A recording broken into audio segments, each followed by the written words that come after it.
পূজা বুলি মানুহটোৱে মোক আজি বৰ ধুনীয়া বস্তু এটা গিফ্ট কৰিলে। সেই ইমান ধুনীয়া লাগিছে, মই পিন্ধি দিম চাব দে আপোনালোকে। এইডাল আনি দিলে পূজাত পিন্ধিবলৈ।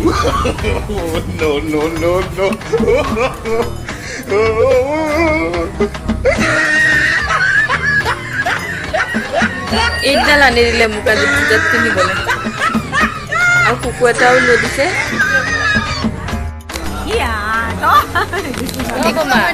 বমা মোক কুকুৰ এটা লৈ দিলে নহয় এবাৰ পূজাত, মোক কুকুৰ এটাও লৈ দিছে সঁচাকে।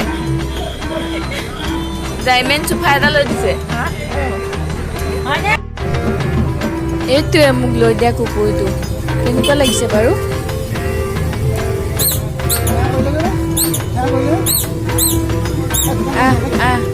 ডাইমেণ্ড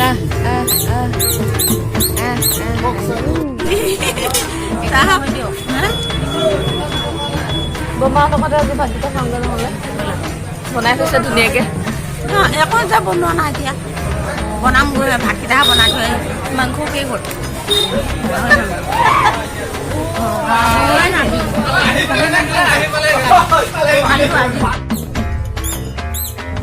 দেখিছেনে বাৰু ইমান দাম দিনো বাৰু এইটো কুকুৰ আনি দিব লাগেনে মোক ডাইমেণ্ড চোফাটো?